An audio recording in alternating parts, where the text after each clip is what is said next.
To my YouTube channel. ಇದು Sunday lengthy vlog ಆಗಿರುತ್ತೆ.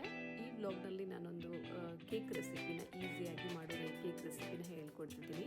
Eggs ಏನು ಬೇಕಾಗಿಲ್ಲ, ಇದಕ್ಕೆ ತುಂಬ ಇಂಗ್ರೀಡಿಯೆಂಟ್ಸು ಬೇಕಾಗಿಲ್ಲ, ಸಿಂಪಲ್ಲಾಗಿ ಮನೆಯಲ್ಲಿ ಎಲ್ಲರೂ ಮಾಡ್ಕೊಳ್ಬೋದು. ಸೊ ಇದನ್ನು ತೋರಿಸ್ಕೊಡ್ತಾ ಇದ್ದೀನಿ.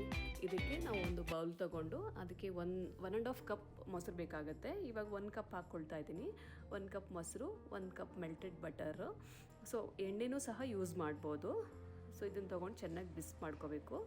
ಈ ಕೇಕ್ನ ನೀವು ಇದರಲ್ಲಿ ಓವನಲ್ಲೂ ಸಹ ಮಾಡ್ಕೋಬೋದು, ಇಲ್ಲ ಅಂದರೆ ಕುಕ್ಕರಲ್ಲೂ ಸಹ ಮಾಡ್ಕೋಬೋದು ಈಸಿಯಾಗಿ. ಸೊ ಇವಾಗ ಸಕ್ಕರೆ ಪೌಡರ್ 1 ಕಪ್ನ ಹಾಕ್ತಾಯಿದ್ದೀನಿ. ಅದನ್ನು ಹಾಕಿ ಚೆನ್ನಾಗಿ ವಿಸ್ಕ್ ಮಾಡ್ಕೊಳ್ತಾ ಇದ್ದೀನಿ. ಸೊ ಇವಾಗ ಮೈದಾ 1 ಕಪ್ಪು. ಸೊ ಇದಕ್ಕೆ 1 ಕಪ್ ಮೈದಾ ಮತ್ತು ಒಂದು ಅರ್ಧ ಕಪ್ ನಾನು ಚಿರೋಟಿ ರವೆ ಜೊತೆ ಮಾಡ್ತಾ ಇರೋದು.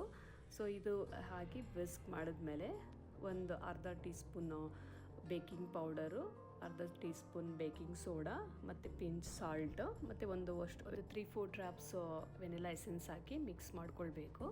ಸೊ ಇನ್ನು ಅರ್ಧ ಕಪ್ ಕರ್ಡ್ ಇತ್ತಲ್ಲ ಅದನ್ನು ಸಹ ಹಾಕ್ಕೊಳ್ತಾ ಇದ್ದೀನಿ. ಸೊ ಅರ್ಧ ಕಪ್ ಚಿರೋಟಿ ರವೆನ ಯೂಸ್ ಮಾಡ್ತಾ ಇದ್ದೀನಿ. ಇದಿಷ್ಟನ್ನು ಹಾಕಿ ಚೆನ್ನಾಗಿ ಮಿಕ್ಸ್ ಮಾಡಿ ಇಟ್ಕೋಬೇಕು. ಪಕ್ಕದಲ್ಲಿ ಒಂದು ಕೇಕ್ ಮೋಲ್ಡ್ ತೊಗೊಂಡು ಅದಕ್ಕೆ ಒಂದು ಸ್ವಲ್ಪ ಮೈದಾನ ಹಾಕಿ ರೆಡಿ ಮಾಡಿ ಇಟ್ಕೊಳ್ತಾ ಇದ್ದೀನಿ. ಸೊ ಅದಕ್ಕೊಂದು ಬಟರ್ ಪೇಪರ್ನ ಹಾಕಿ ಸೊ ಸೈಡಿಗೆ ಇಟ್ಬಿಟ್ಟು ಒಂದು ಸ್ವಲ್ಪ ಟೂಟಿ ಫ್ರೂಟಿ ಇತ್ತು, ಸ್ವಲ್ಪ ಟೂಟಿ ಫ್ರೂಟಿ ಮತ್ತು ಒಂದು ಸ್ವಲ್ಪ ಕ್ಯಾರೆಟ್ ಹಾಕಿ ಆ ಬ್ಯಾಟರ್ಗೆ ಮಿಕ್ಸ್ ಮಾಡ್ತಾ ಇದ್ದೀನಿ. ಸೊ ಟೂಟಿ ಫ್ರೂಟಿ ಆಪ್ಷನಲ್, ನಿಮಗೆ ಬೇಕಾದರೆ ಹಾಕ್ಕೋಬೋದು, ಇಲ್ಲ ಪ್ಲೇನ್ ಕೇಕ್ ಆಗೋ ತೊಗೋಬೋದು. ಮತ್ತು ಸ್ವಲ್ಪ ಕ್ಯಾರೆಟು ಇತ್ತು, ಕ್ಯಾರೆಟ್ ಹಾಕಿದ್ರೂ ತುಂಬಾ ಚೆನ್ನಾಗಿರುತ್ತೆ. ಸೊ ನಾನು ಅಂದರೆ ಡಿಫ್ರೆಂಟಾಗಿ ಮಾಡ್ತೀನಿ. ಸೊ ಇವತ್ತು ಒಂದು ಸ್ವಲ್ಪ ಕ್ಯಾರೆಟು ಇತ್ತು ಅಂತ ಅಂದ್ಬಿಟ್ಟು ಕ್ಯಾರೆಟು ಹಾಕಿದ್ದೆ ಮತ್ತು ಸ್ವಲ್ಪ ಟೂಟಿ ಫ್ರೂಟಿನ ಹಾಕಿದ್ದೆ. ಸೊ ಎರಡು ಮಿಕ್ಸ್ ಮಾಡಿ ಬ್ಯಾಟರ್ನ ಮೋಲ್ಡ್ ಒಳಗಡೆ ಫಿಲ್ ಮಾಡಿ ಈ ಕೇಕ್ನ ಬಂದು ನೀವು ಓವನಲ್ಲಿ ಅಂತಂದರೆ ಒಂದು 35 to 40 ಮಿನಿಟ್ಸು 175 ಡಿಗ್ರಿ ಸೆಲ್ಸಿಯಸಲ್ಲಿ ಇಟ್ಕೊಂಡು ಬೇಕ್ ಮಾಡ್ಕೋಬೋದು. ಕುಕ್ಕರಲ್ಲಿ ಬೇಕಾದರೂ ಒಂದು ಪ್ರೀ ಹೀಟ್ ಮಾಡಿಕೊಂಡು ಕುಕ್ಕರ್ನ ಒಂದು 5 to 10 ಮಿನಿಟ್ಸ್ ಪ್ರೀ ಹೀಟ್ ಮಾಡಿಕೊಂಡು ಸೊ ಅದರೊಳಗಡೆ ಒಂದು ಮೋಲ್ಡಲ್ಲಿ ಹಾಕಿ ಇಟ್ಟು ಸೊ 30 to 45 ಮಿನಿಟ್ಸ್ ಬೇಕ್ ಮಾಡಿದ್ರೆ ರೆಡಿ ಆಗುತ್ತೆ. ಸೊ ನೀವೇ ಓವನ್ನೇ ಬೇಕು ಅಂತ ಅಂದ್ಬಿಟ್ಟು ಏನಿಲ್ಲ, ಸೊ ಎರಡರಲ್ಲೂ ಮಾಡ್ಕೊಳ್ಬೋದು. ತುಂಬ ಈಸಿ ರೆಸಿಪಿ ಮತ್ತು ತುಂಬ ಟೇಸ್ಟಿಯಾಗೂ ಸಹ ಇರುತ್ತೆ. ಸೊ ಇದನ್ನು ನನ್ನ ಕೇಕ್ನ ಒಂದು ಓವನಲ್ಲಿ ಒಂದು 35 to 40 ಮಿನಿಟ್ಸ್ ಇಟ್ಕೊಂಡಿದ್ದೆ 75 ಡಿಗ್ರಿ ಸೆಲ್ಸಿಯಸಲ್ಲಿ. ಸೊ ಇದನ್ನು ಬ್ಯಾಟರ್ನ ಬಂದುಬಿಟ್ಟು ಮೋಲ್ಡಲ್ಲಿ ಹಾಕಬೇಕಾದ್ರೆ ಒಂದು ಸ್ವಲ್ಪ ಚೆನ್ನಾಗಿ ಫಿಲ್ ಆಗಬೇಕು ಅಂತಂದರೆ ಒಂದು ಸ್ವಲ್ಪ 2 ಸರಿ ಟ್ಯಾಪ್ ಮಾಡಬೇಕು. ಅದರಲ್ಲೆಲ್ಲ ಏರ್ ಲಾಕ್ ಎಲ್ಲರೂ ರಿಲೀಸ್ ಆಗುತ್ತೆ. ಸೊ ಅದ್ರ ಮೇಲೆ ಒಂದು ಸ್ವಲ್ಪ ಗಾರ್ನಿಷ್ಗೆ ಅಂತ ಅಂದ್ಬಿಟ್ಟು ಟೂಟಿ ಫ್ರೂಟಿ ಹಾಕ್ಕೊಂಡಿದ್ದೆ. ಸೊ ಬೇಕ್ ಮಾಡಿದ್ಮೇಲೆ ನೋಡಿಸ್ತೀನಿ ನಿಮಗೆ ಯಾವ ಥರ ಬಂತು ಅಂತ. ತುಂಬ ಚೆನ್ನಾಗಿ ಸಾಫ್ಟಾಗಿ ಚೆನ್ನಾಗಿ ಬಂದಿತ್ತು. ಸೊ ಸ್ವಲ್ಪ ತಣ್ಣಗೆ ಆದಮೇಲೆ ಸ್ವಲ್ಪ ತೆಗೆದು ಕಟ್ ಮಾಡಿ ಸರ್ವ್ ಮಾಡಿದ್ರೆ ತುಂಬ ಟೇಸ್ಟಿ ಕೇಕ್ ರೆಡಿ ಆಗುತ್ತೆ. ಸೊ ಸ್ನ್ಯಾಕ್ಸ್ಗಂತೂ ಮಕ್ಕಳಿಗೆ ತುಂಬಾ ಚೆನ್ನಾಗಿರುತ್ತೆ, ಟೇಸ್ಟಿಯಾಗಿರುತ್ತೆ, ಮತ್ತೆ ಕೇಳಿ ತಿಂತಾರೆ.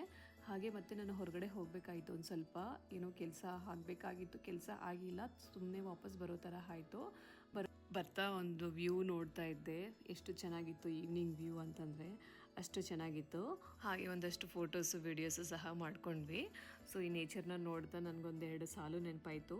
ಕಳೆದ ದಿನಗಳು ಕಾಡುವ ನೆನಪುಗಳು, ದೂರವಿದ್ದರೂ ನೆನಪಾಗುವ ಕ್ಷಣಗಳು, ಸುಮಧುರ ಭಾವಗಳು, ಅಪರೂಪಕ್ಕೆ ಸಿಕ್ಕ ಮನಸ್ಸುಗಳು, ಮನದಲ್ಲೇ ಹುಡುಕಿ ಎದುರು ನಿಂತ ಸ್ನೇಹ ಬಂಧಗಳು, ಇಂದಾದರೂ ಕಾಣಿಸಿದೆಯಲ್ಲ ಎನ್ನುವ ಖುಷಿಗಳು. ಎಲ್ಲೋ ಇದನ್ನು ಗೂಗಲಲ್ಲಿ ನೋಡಿದ್ದೆ ನಾನು. ಸೊ ಅದು ನೆನಪಿಗೆ ಬಂತು. ಸೊ ಅದನ್ನು ನಿಮ್ಮ ಜೊತೆ ಶೇರ್ ಮಾಡ್ಕೋಬೇಕು ಅಂತ ಅಂದ್ಬಿಟ್ಟು ಶೇರ್ ಮಾಡ್ಕೊಳ್ತಾ ಇದ್ದೀನಿ. ಪ್ರಕೃತಿ ಮುಂದೆ ಬೇರೆ ಏನೂ ಇಲ್ಲ. ಸೊ ಎಷ್ಟು ಚೆನ್ನಾಗಿರುತ್ತೆ ಅಂತಂದರೆ ಅಷ್ಟು ಚೆನ್ನಾಗಿರುತ್ತೆ. ಕಣ್ಣಿಗೆ ಹಿತವನ್ನು ಕೊಡುತ್ತೆ, ಮನಸ್ಸಿಗೆ ಉಲ್ಲಾಸವನ್ನು ಸಹ ಕೊಡುತ್ತೆ.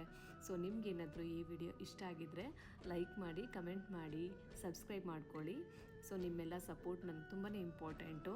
ಆದಷ್ಟು ಸಬ್ಸ್ಕ್ರೈಬ್ ಮಾಡಿಕೊಂಡು ನಿಮ್ಮ ಫ್ರೆಂಡ್ಸ್ ಜೊತೆ ಶೇರ್ ಮಾಡ್ಕೊಳ್ಳಿ. ಸೊ ಇನ್ನೊಂದು ಹೊಸ ವಿಡಿಯೋದೊಂದಿಗೆ ಸಿಗ್ತೀನಿ. Thank you so much.